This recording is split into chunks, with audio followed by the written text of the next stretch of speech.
30 containers लगाकर stage भी तैयार हो चुका है। पंडाल में कुर्सियां लग चुकी हैं। रात से ही कारकुनान वहां पर जमा होना शुरू हो गए थे। इस हवाले से भी हम आपको गाहे बगाहे अपडेट करते रहेंगे, लेकिन अभी आपके साथ अहम खबर शेयर करेंगे। तहरीक अदम एतमाद का मुकाबला करने के लिए हुकूमत का नया प्लान। वज़ीर आज़म इमरान खान ने बड़ा फैसला कर लिया। बुज़दार वज़ीर आला रहेंगे वरना पंजाब असेंबली ही नहीं रहेगी।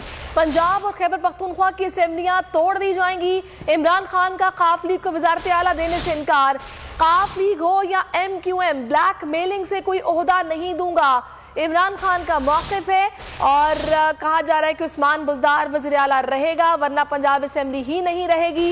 वज़ीर आज़म ने सियासी कमेटी को आगाह कर दिया है। वज़ीर आला पंजाब उस्मान बुज़दार को ही रखने का फैसला किया गया है। इसी पर बात करते हैं बोल न्यूज़ के नुमाइंदे सिद्दीक साजिद से। सिद्दीक, बताइएगा मज़ीद क्या डिटेल्स हैं?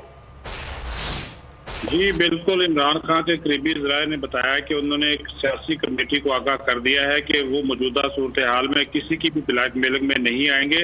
अगर मरकज में उनके खिलाफ अदम एतमाद की तहरीक कामयाब हो जाती है तो फिर पंजाब असम्बली भी नहीं रहेगी और वो पंजाब असम्बली को तहलील कर देंगे। न सिर्फ पंजाब असम्बली बल्कि खैबर पख्तूनख्वा की असम्बली भी तोड़ दी जाएगी, क्योंकि इमरान खान काफ लीग को सौदेबाजी से वज़ारत आला देने के हक में बिल्कुल नहीं है। और उन्होंने कहा कि काफ लीग हो या MQM, मैं ब्लैक मेलिंग से कोई ओहदा किसी को नहीं दूंगा। और राय के मुताबिक अब्दुल्लाह वज़ीर आला नहीं रहता तो फिर पंजाब असम्बली भी नहीं रहेगी। और इस हवाले से उन्होंने उस्मान बुज़दार ने जो पंजाब असम्बली तहलील करने की असम्बली है वो तैयार कर रखी है और वज़ीर आज़म का ग्रीन सिग्नल मिलते ही ये तहलील कर दी जाएगी। खैबर पख्तूनख्वा असम्बली में भी बाज़ अरकान के ग्रुप्स बनने और मुनहरफ होने पर उसको भी तहलील करने की तजवीज़ दी गई है। और राय का कहना है कि कौमी असम्बली में इमरान खान अदम एतमाद का मुकाबला करने का मनसूबा बनाए हुए हैं, लेकिन साथ ही उन्होंने ये भी कहा है कि अगर मरकज में हमारी हुकूमत नहीं बचती तो फिर पंजाब में भी नहीं बचेगी। ऐसे में पंजाब चौधरी परवेज लाई या नून लीग को क्यों दिया जाए, इससे अच्छा है कि असम्बली को तहरीर कर दिया जाए। से आगाह भी कर दिया है और ये भी कहा गया है कि अगर हमारे पास कुछ नहीं रहेगा तो फिर अपोजिशन को भी कुछ नहीं मिलेगा।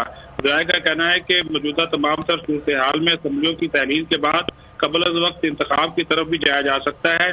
और क्या अदम एतमाद की तहरीक कौमी असम्बली में पेश होने से कबल कौमी असम्बली तहलील हो नहीं, वज़ीर आज़म ने इस मामले के ऊपर भी कानूनी माहिरीन से राय मांगी है। जी सही, बहुत शुक्रिया सिद्दीक साजिद, आपसे हम मजीद भी जानते रहेंगे। और इससे पहले भी यही सब्सक्राइब करें और बेल दबाएं ताकि कोई खबर रह न जाए।